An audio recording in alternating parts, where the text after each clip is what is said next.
Hey everybody, how you doing? It's been a while since I've made a video. I've been so busy fixing and making things. Shop's super packed right now, so I decided to make this Balun here on my dining room table. I have a really loving wife, and she puts up with this. I really love her to death, so thank you, dear. So anyway, this is a 1-to-1 type Balun, the Collins type Balun. Nothing special. Here's the 1-to-1 Balun that had been used for at least 2 years by a guy up in Connecticut. Show you the inside. He ran a lot of power through it. He got it so hot that he actually melted the jacket on the RG393. Still worked. Everything worked fine. I used to have Teflon between the 393 and the multi-strand single conductor wire. He removed that. It was all zip tied together. He put a lot of power through it. He put a lot. Enough to melt the FEP jacket. So I make these into multiple configurations, different power levels. This one originally had a 7/16 DIN female on it, but he wanted a 1 5/8" flange type. This is a true flange connector. Ended up running an extra ground so he could connect it to one of the bolts on the flange. So you have the 50 ohm unbalanced on one side, and then 50 ohm balanced on the other side, which are just 1/4 inch studs. Like I said, use this for a long time. No issues. You got the coax so hot that the impedance would change, but coax never failed. Okay, so this one I rate for 15 kW, and it's been tested at 15 kW plus average, 40 plus PEP. Legal limit's 1500 watts. I'm not suggesting anyone run that, but that's what it's rated for. So this is the higher power version. I rate this for 30 kW average. And this will also have a 1 5/8" flange connection. I have a whole bunch of these. These are awesome. Hard to find, and they're not cheap. New. I think they're around $400 new. So this will have 1 5/8" input on the coax side, and then 1/4 inch studs on the output side. No ferrite. I use no ferrite at all. So I'll use the higher power coax, Teflon insulated, which will handle that no problem. I can also put a 7/16 DIN on here, if someone just wanted the bigger coax so they'd have less loss. I can put a 7/16 DIN, LC, whatever. Whatever the person wants, just boils down to money. These are high quality boxes, thick composite material, watertight. These end up having a bracket on either side, like a plate. There's a this is Teflon wire for the. I use all Teflon. I don't mess around with anything non-Teflon.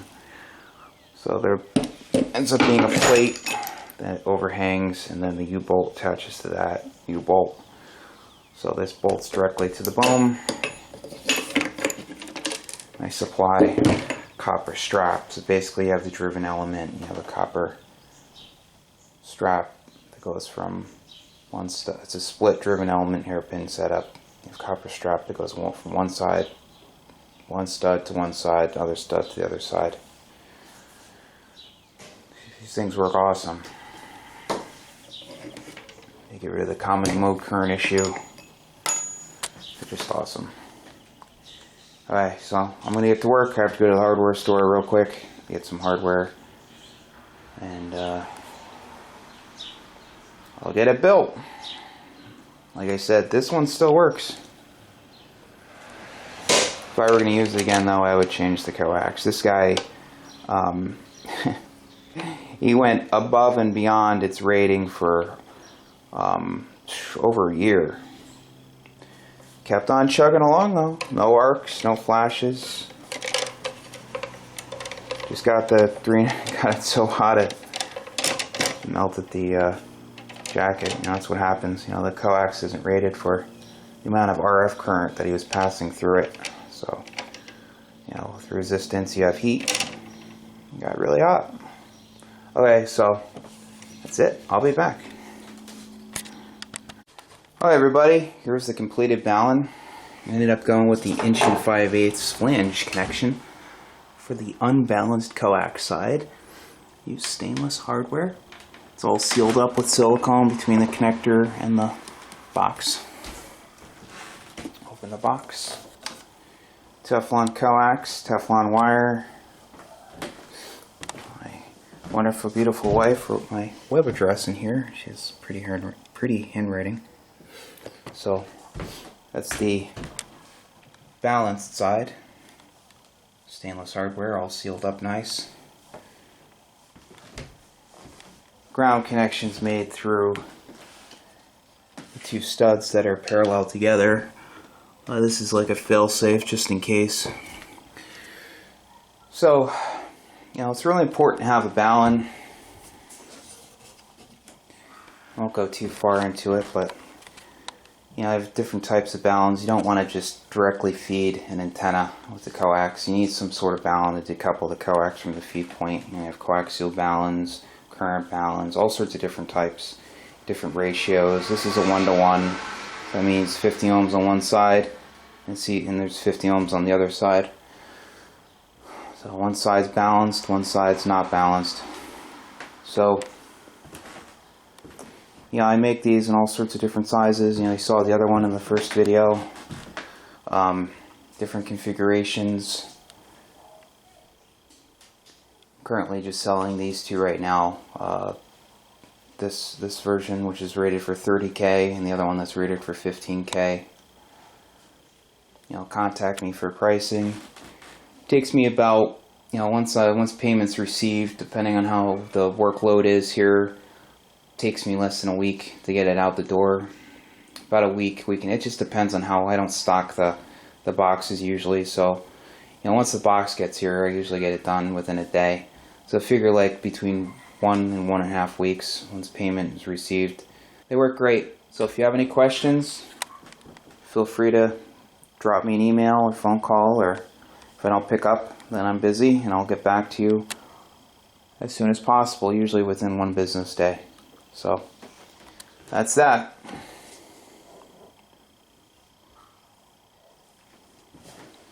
Good look at it right there.